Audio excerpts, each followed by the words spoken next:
we try to look at different things that philanthropists could support and rate them based on 3 categories that we call scale, feasibility, and room for more funding. Innovations in Sustainable Finance, a University of St. Gallen podcast by Julian Kölbel. Hello, and welcome to another episode of Innovations in Sustainable Finance.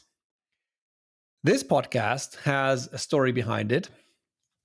Some time ago, Paul Smeets, professor of finance in Amsterdam, published a video that posed the question, should you fly less or eat less meat to do something about climate change? And the surprising answer was that the best thing you can do is neither of those, but instead donate to a charity that pushes for legislation addressing climate change and promotes new technologies. I reacted to the video because I was struck by this statement and I wanted to know more. It also made me think about my behavior. So I was invited to give a seminar talk in Amsterdam in November, and I was deciding whether I should fly or take the train. And well, if the best thing is to donate to a climate charity, then I probably should not worry too much about this decision. I can do whatever is cheaper or more convenient. So that It kind of stayed with me, and I will tell you about my trip, how I decided and how it went at the end of the podcast. But before that, I'm very happy to have now here on the podcast Paul Smeets, who initiated this conversation, and Dan Stein of Giving Green. And that's a charity that specializes in helping donors to make effective donations for the climate. I'm really looking forward to this. Paul, welcome to the pod. Can I ask you to introduce yourself and your work in a few sentences?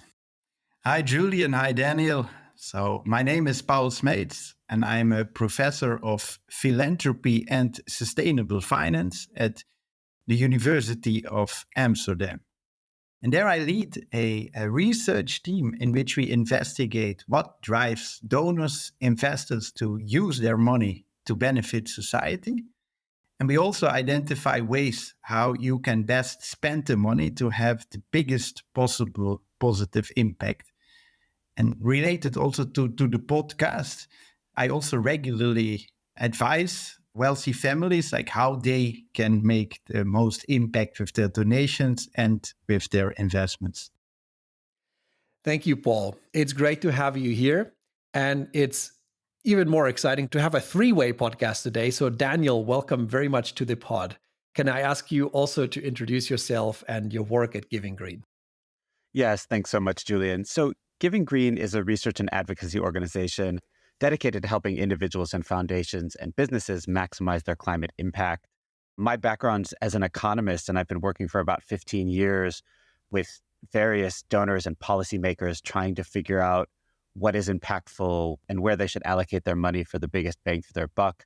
I founded Giving Green in 2019 to kind of close, let's say, a supply-demand mismatch that I'm starting to see in the climate market, where there seem to be a lot of donors, both from mom and pop all the way up to large organizations that really wanted to do something about climate change, but just didn't quite know where to start. And so we built Giving Green to try and fill that hole. Thank you very much for being on the show. I look forward to digging into some of these issues around effectiveness and what you should do, which is the big question that many people ask. I agree. So, Paul, I would like to start with you and that video that sort of kicked this off. Can you, for the benefit of listeners, summarize the point you made in the video and tell us about the reactions also that you got? Yeah, I was just curious, as an individual, what is now the best way how you can tackle climate change? And so I dug into the research like you do as a scientist. And then I discovered something really surprising. And that is that obviously behavioral change has a benefit. So, for example, if you avoid one transatlantic flight, that saves you 1.6 tons of CO2. And if you live car-free for a whole year, that avoids 2.4 tons of CO2. So that is clearly beneficial. But the big surprising finding was that effect is so small when you compare it to how much good you can do if you donate to highly effective climate charities. And so that's what I explained in the video. But the interesting thing was I never got as many responses, reactions, comments, disagreements as I ever had with any other video that I posted before. And what were the comments? Yeah, so for example, my friend Anne, so she really is someone who is very much looking at her behavior, at minimizing her personal footprint. So she almost never flies. She eats vegan. She goes to all kind of stores to buy sustainable soap, everything possible. And she was a little bit doubtful whether, now I was telling her, okay, that is nice, and but actually you could have much more impact by donating to an effective climate charity. And so she wasn't immediately sold, and we talked about it. But then actually a few weeks after my discussions with her, she sent me a text and said, I started to donate to the climate charities that Giving Green is recommending. So it took a while. It took a while for her, but then she did that. But at the same time, she is still doing all her behavioral changes. But on top of that, now gives to these effective climate charities. Well, that's a great reaction to have. My reaction was a mix of curiosity and skepticism. So on the one hand, I thought, wow, this is great. That shows me a really new and powerful mechanism that I had not really thought about. Because I had also been thinking, quite a bit about, how much should I fly and what about my diet? On the other hand, I was skeptical about the numbers. There was this statement that you can save 1 ton of carbon emissions for $10. And I was thinking, well, isn't that maybe too good to be true? So then I reached out to you, and with that, I would like to turn to you, Daniel, because you've done research on that, right? So how effective are donations to climate charities? And can we say something like a $10 donation saves a ton of carbon? Well, I'm always a little bit cautious with these exact numbers for large uncertainties. Sometimes you can say those types of numbers for very clear and crisp projects, like we give someone an improved cook stove and it decreases emissions by XYZ, and that cook stove cost Y, and then maybe you can come to a number like that. The thing is, at least at Giving Green, where our research has pointed us is in very different types of interventions, where we actually believe that targeting systemic change and trying to give your money towards massively changing society is going to be a better bang for your bet. And so when we talk about system change, we normally mean one of three things. This is changing policy, changing technology, or changing markets. And a lot of times those three things work really hand in hand. And so you might ask, well, what makes you so sure about that? And so our research process kind of has three arms that make us very confident about this decision. The first is looking at history and to just try to zoom out from history and what's happened in climate over the past decades and what has really worked. There's two examples that I really like. And sometimes when I give a slide deck, I show these amazing graphs showing that the cost in terms of power production per dollar of both solar panels and batteries have plummeted. In the past 30 years, they've decreased by 98%. And then when you look at what's happening in the market, you say, wow, now we have electric cars and electric leaf blowers and, everything's electric because of these tiny, cheap batteries. And solar power is bursting through projections that were made even 10 years ago. Well, it's due to these massive decrease in costs and technological improvements. So that's an inspiration for us thinking about allocating capital today to say, oh my gosh, what is the next thing we can get that's like that? How do we contribute towards having this next amazing transformational breakthrough in the market? And that brings us to the second arm, which is this prioritization research that we do. So we have this long list of what we call philanthropic strategies, where we try to look at different things that philanthropists could support and rate them based on three categories that we call scale, feasibility, and room for more funding. So we look at, if you could succeed in this project you were trying to do, what type of scale in terms of reduced greenhouse gas emissions would it give? Do we think it's something where donations and nonprofits can really make a difference? And is it a project where there's not tons and tons of money? Jeff Bezos isn't giving $100 million to this project tomorrow. So we hone in these types of things like big potential impact and relatively neglected. And time again, what we get are working to change laws, working to change technologies, working to change markets. So we're kind of back in there. It leads us right back to, what is the next battery breakthrough? And then the final thing we do is we do some modeling to try to quantify some of these effects and try to get some of these numbers, like you mentioned. Can you get $10 per ton of carbon? And again, that's just kind of putting numbers on sort of a long arc theory of change. And I would say when you compare the numbers that we get from these exercises of, say, like trying to advocate to change a certain law that would advance technology, you get really impressive numbers in terms of tons per dollar. And then you can compare that, like Paul was saying, with something like skipping a transatlantic flight or changing your diet as an individual.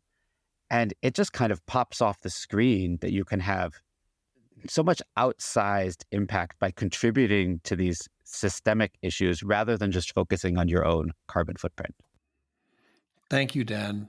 That's really insightful. And so just for recollection, so you told us there's a kind of a three-legged approach. It's the history of what has worked in climate before. It's prioritization, sort of, giving a ranking of what are the options that we believe may be more effective than others. And finally, I suppose for the ones that you find already quite promising, you try to come up with a slightly more formal model, putting numbers in there. That sounds very good as a research process. Can you give us a really concrete example of an NGO-driven campaign that resulted in sizable emission cuts? I mean, for example, batteries, I agree, batteries have become more cheap. But, I'm not sure what was the role of a specific NGO in that. There were many, many reasons why that happened. So do you have a pretty good example for a really like an NGO drive or something a donation drive, let me say? Yes, I have an amazing example. It comes recently from the state of California in the US, where I used to be a resident. There was a plan to shut down a very large nuclear power plant called Diablo Canyon. It had been signed, sealed, delivered in the governor's office that it was shutting down over 2024 and 2025, and it provided about 10% of California's electricity. A group of nonprofits started crunching the numbers and came to the realization that this was going to be somewhat of a climate disaster. That when the shutdown was originally planned many years earlier, everyone thought like, oh, it will just be replaced by solar and wind. But the truth was that those markets were coming along more slowly than people thought, and it was almost certain that power capacity was going to be replaced by natural gas. So, like I said, there was a group of organizations working on this, but one was the Clean Air Task Force, which is one of Giving Green's top recommendations. They were really leading the charge. And so there was a group of academics at Stanford and MIT that essentially produced a techno-economic report showing what would be the carbon consequences of shutting down this plant. It's something to the tune of 7 megatons of extra carbon emitted per year. And then the Clean Air Task Force used that report and started to work with it to talk to lawmakers, speak to people in the governor's office, work with a larger civil society consortium, et cetera. And in a rather shocking and unprecedented turn of events, in 2022, the governor and the California state legislature reversed their decision and decided to keep the plant open for at least another 5 years, with the potential for getting relicensed to be open for another 20 years. Now, if you crunch the numbers on that, this whole campaign cost around $3 million. And even if the plant only stays open for another 5 years, which is what the initial decision was, that's going to save 35 megatons of carbon. So you do a little math. This is roughly 10 cents per ton of carbon avoided. it's incredible. 10 cents per ton. You compare that to certain benchmarks. In the European trading market, a ton of carbon costs roughly $60 or $70 to remove. If you look at the voluntary carbon offset market, that costs around $20 to remove, if it even works, which is very questionable. So 10 cents per ton is incredible. So then actually you're saying that the $10 that I said per ton in the video is actually an overestimation. It's actually much, much cheaper if I hear this anecdote. Well, I chose a particularly impressive example. Yeah, it's fair enough. I asked for a great example. That's great. Also, for reference, 35 megatons, you said, per year, I assume. Right. How does that... I also find it impressive, the scale of that, not just the per dollar, but that's a significant chunk. Just to help us, I don't know if you have it on the top of your head, what's sort of the total annual emissions of California, relatively speaking? This is roughly 10% of California's electricity emissions. Okay. Well, so I think, okay, fair enough. Great example. And I see how the NGO campaign was instrumental. I know this personally. Sometimes you produce a research report and you're lucky enough it comes out at the right time. And then, but actually to shop it around with policymakers, it is extremely helpful if you have someone who helps you and who is efficient at doing that because they already know the right people. Great example. Okay, now that's a policy example. I'm not going to take you up on the nuclear versus other energy systems discussion. That's for another day. I assume somebody might raise that question, but we'll take it from the carbon perspective for now. And I will try and find that report and link it in the show notes for people to follow up. From poking around the homepage, I saw that most of your recommendations target relatively specific technologies and regulations around it, such as, in this case, nuclear power or geothermal energy. Now, is the fundamental, let's sway the US presidential election or let's have a global carbon tax, is that just too unlikely to use donations on? Well, I think that these types of things are certainly aligned with our worldview, which is that we should be, allocating our money for big bets, big differences. I think in particular, swaying elections, our particular nonprofit tax status prevents us from giving research and recommendations on these things. So that's not necessarily something that we work on. But just to give an example, for instance, the U.S. presidential election, there's hundreds of millions of dollars already sloshing around there. I think I would be somewhat surprised if an extra 100,000 can really make a difference, despite the 27 targeted ads I get from the presidential campaigns every day, trying to convince me that $5 would make a difference. I don't think it's true.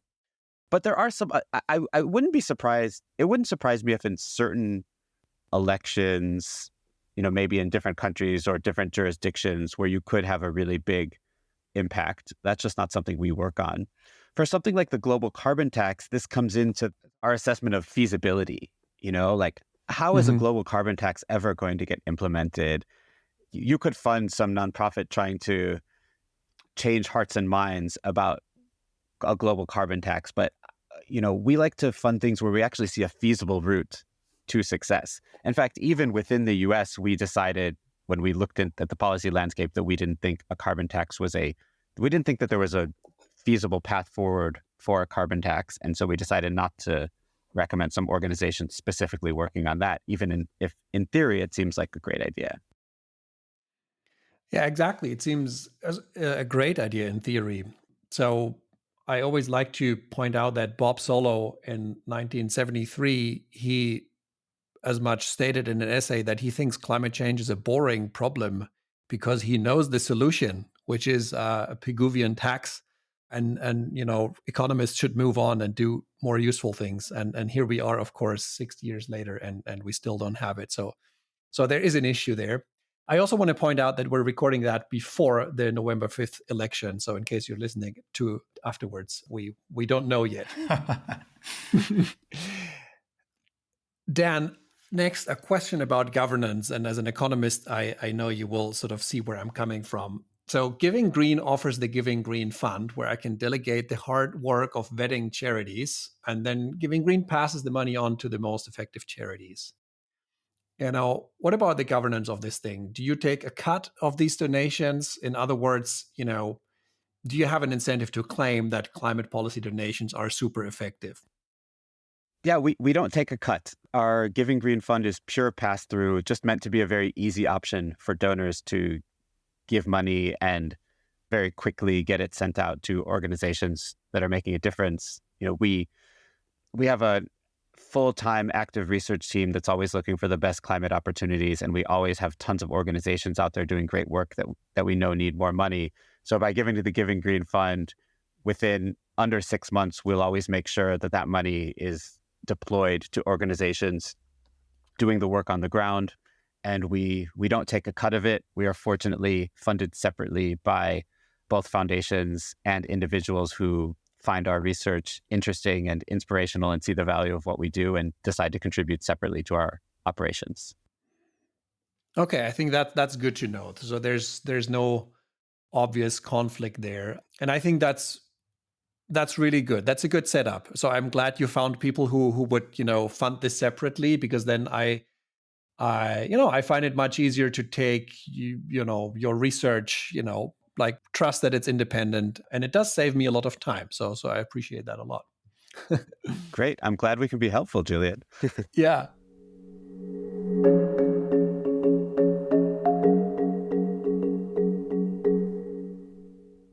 Now, the other thing I wanted to discuss with you two is sort of more the behavioral side of this. So I reflected on what it did to me personally to watch Paul's video and realize that, the most effective thing that I could be doing as an individual is to make a donation. And so apart from the questions about, what is really the science behind that, is I had an emotional response too. And it felt like cheating. It felt somehow something resisted. It felt unnaturally that an option might be so much more effective than everything else I had thought about. Paul, what's your view of this gut reaction? Yeah, thanks also for sharing your feelings around that, Julian. I can relate to that. So I have been eating mostly plant-based vegan now for years. And I thought this is a really good thing. And then I discovered the research by Dan and colleagues, and I was like, oh, okay, yeah, this is nice that I'm having this plant-based diet, but actually it doesn't matter too much. And yeah, I didn't like it first, right? Because it sort of was something that I have been doing with a lot of passion and looking for new recipes. And then you have a bit of an emotional reactance towards seeing that is actually not that helpful. But yeah, me as a scientist, in the end, I always follow the science. And now I find it kind of powerful. So I still follow my plant-based diet, but I know that is mostly to give me a good feeling for myself. But I also know that I can make the big impact through my climate donations. Yeah, it's interesting that you kept it up though, right? So that also is, I think, my takeaway after some reflection, that it's, maybe it's just the best to do both. And yeah, Dan, you want to chime in on that? Yeah. I mean, one thing I would say is, at least the worldview we come to isn't necessarily that donations are better than everything you can do, especially because some people aren't going to be in a position to give donations. I think the way I like to think about it is that, the rules of society are going to need to change, right? We are going to have to live in a completely different world where energy is produced with carbon-free sources and everybody adjusts, either the technology adjusts or our activities adjust to make all that work out. So then the question is, what can I do as an individual to contribute to this new future that we have? And I mean, giving donations to policy advocacy is just a really easy way to do that. But there are other things that individuals can do that will contribute to some shared future. I mean, I think you mentioned partially, Julian, political action, voting, doing like your own individual advocacy or organizing towards some of these larger shared solutions is something that I would certainly advocate for. And then I think another thing is in terms of the individual choices that we make, I always like to try to think about, is this just reducing my carbon footprint, or is it also contributing to the larger societal change? And let me give it a little example. So let's say I'm thinking about the amount of carbon emissions I use when I shower, right? Hot shower uses emissions. I, for instance, have a gas water heater. So one thing you might do is thinking, I'm just going to take a shorter shower, less emissions, and fine, that will give you a little bit fewer emissions. But does that change the system at all? No, it just takes my gas boiler and I use a little bit less gas. And also, when I think about the future, is everyone going to be taking short showers? I don't think so. I don't think that's a sustainable, approach. We're not going to have politicians out there saying, everyone, take your short showers. They'll all get voided out of office. Another thing maybe I could do is replace my gas boiler with an electric boiler, or my water heater, excuse me, and also advocate for clean electricity on the grid. Now, when I look at the future, that's what I hope is going to happen. We're all going to have electric water heaters. The electricity is going to be clean. We're all going to have guilt-free showers.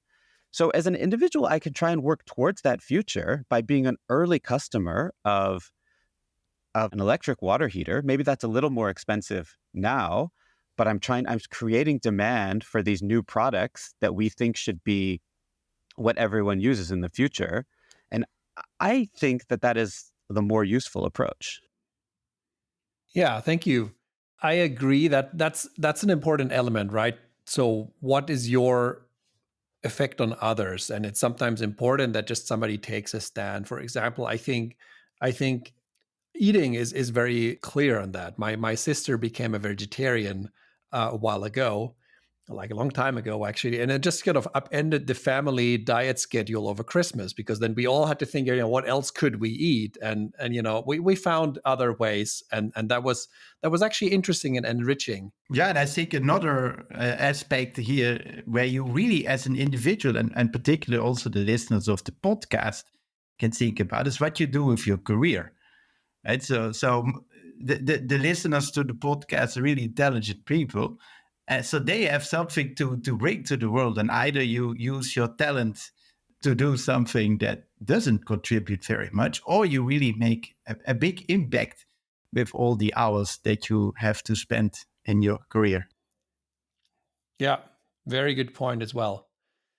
And another thing is that, there's something around uncertainty, and that there's different preferences and how much you like or can handle uncertainty. So I think with a donation to Giving Green, okay, I can look at the research. I trust good things will happen, but I don't have certainty. Whereas, if I take a shorter shower, I know exactly this is what I have achieved. I feel it, and it, there's certainty in it. Also, I think there's something about identity that is that keeps on giving, in a sense, right? So because then I might take pride in myself, being able to handle this shorter shower or doing something, challenge myself. We challenge ourselves in all kinds of ways. So I'm fascinated by, I think it's called raw dogging, whereas people they sit through a flight and just stare at the seat in front of them for, to me at least, no good reason, but that's fine. Like, they do it, and there's a community around it.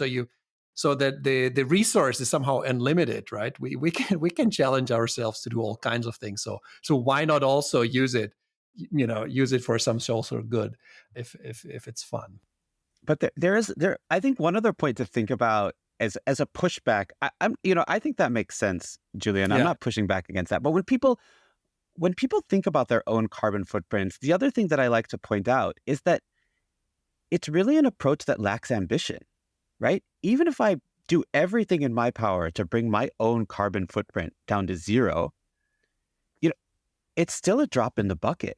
It's not enough. If everyone the best thing is you were not born, right? So then you would have zero emissions. Yeah, that's a bit of a dark turn, but I like what you're saying, Dan. It's great, but I always say that it is great, but it is lacking ambition.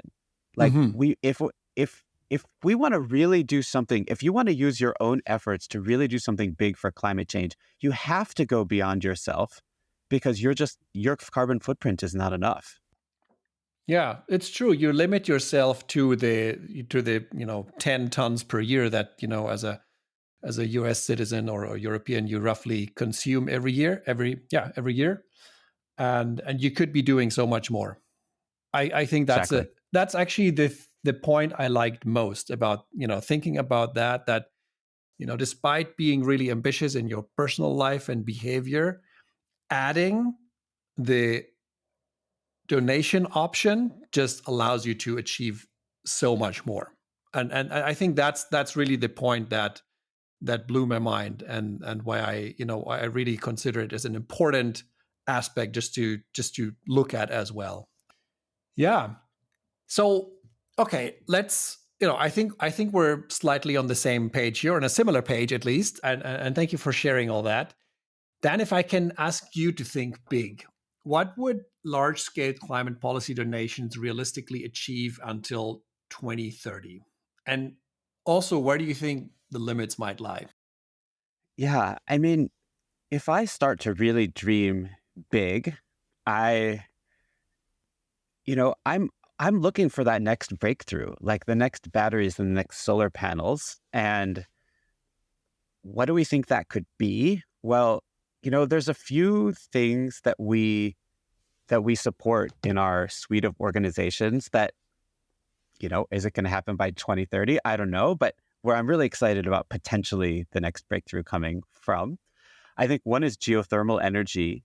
Right now, geothermal energy is a low-cost, carbon-free energy source. But right now, you have to go to places where essentially the steam is escaping out of the ground, and you capture that steam and you use it to run a turbine. It's only a handful of places on Earth where you can really do that. But the excitement has come that in the past 10 or 20 years, we as humanity have gotten a lot better at digging and drilling for natural gas through the fracking revolution. And there is the promise that that same type of technology can be used to dig for steam and heat and be used for clean energy. In fact, the first working demonstration plant of this was started last year in the US by a company called Fervo Energy. They proved that some of these new technologies work, and now they're scaling it up to a next level. So one of the nonprofits, or actually two of the nonprofits we support, work on this, Project Inner Space and Clean Air Task Force. And, if this can really break through and get the costs down, it would just be an amazing potential. There's just amazing potential upside for humanity. So we don't know. The other couple technologies that we have our fingers crossed for, one is alternative proteins. Both of you guys talked about going vegetarian and having plant-based diets and kind of personal sacrifice that entails. Yeah, I'm not quite there yet personally, though. But yeah, we did talk about it. But my personal view is that's not going to happen due to widespread voluntary behavioral change, that something's going to have to come around and beat meat in the market.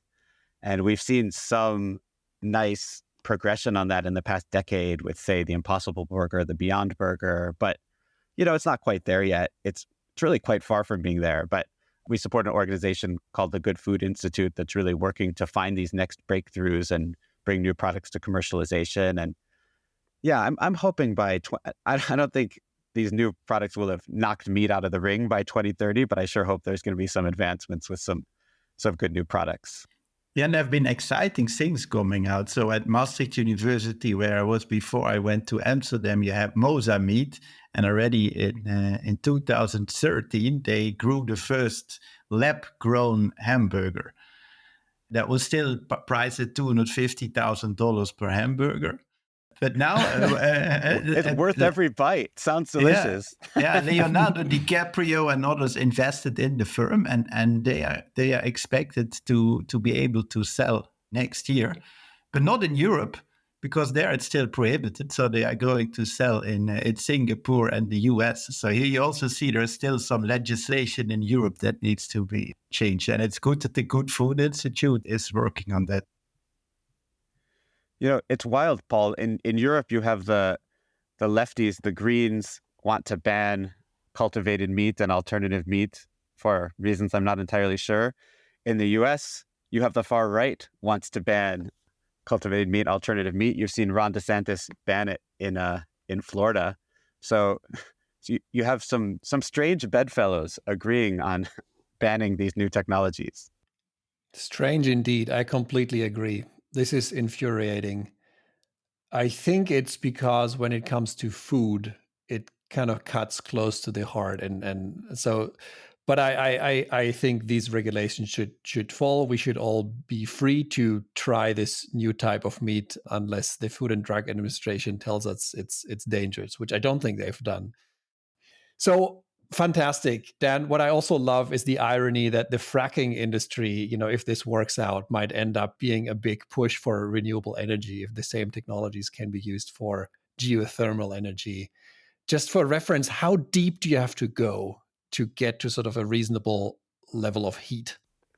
Oh gosh, I'm feeling a little bit put on the spot, but what I'm remembering is it's something like 1 or 2 kilometers. Okay. Yeah. So that's a serious drill. Yeah, a serious drill. But then also you go down and then you go horizontally. Yeah. And so what they do is they go down in 2 places and horizontal between them such that you push pressure down one and the heat comes up the other. It's pretty impressive. Then correct me if I'm wrong, but what I thought was fascinating about it is that actually it's the same process as how you drill oil, right? So it's essentially the big oil companies could, with some modification, just now drill out the geothermal. They could, if if they wanted to, and we'll see if we can trust the big oil companies. Some of them are talking about it. But one thing is that you have expertise within employees of the oil companies. So even if the oil companies don't do it, and I hope they will, we hope that we're going to be putting a lot of oil workers out of business through the energy transition. But of course, we want these guys to still have jobs. If these drilling experts can switch their expertise to, or use their expertise to now drilling for clean energy instead of dirty energy, that's terrific for the just transition. It's so good to have, I think it's good to have this balance between optimism about all the new things and the solutions that are yet to be, at the same time as worrying about where things are going. I think it's having only one or the other is not good. So thank you. Yeah, thanks for these examples. This is really, really encouraging. Paul, when individuals want to take action about climate change, should they follow their guts or the voice of reason? What would you suggest? So I wouldn't choose. I say just do both. Keep doing the behavior that makes you feel good. But also know that with your career, but also with your donations, if you have the money, you can really make a big difference. And the good news is also a lot of the listeners will be also from Switzerland, from Germany. And there is an excellent organization. If you Google effektiv spenden, that is the German for donating effectively, you find a foundation that's also independent, and they can recommend you exactly how you can donate tax-free. And you will find there a lot of the charities that Dan has been talking about in the podcast. Yes, we're quite happy to work closely with them. Super. Thank you, Paul. I think that's a great advice for the end of the podcast. So I'd like to thank you both very much for being on the show. That was a super interesting conversation.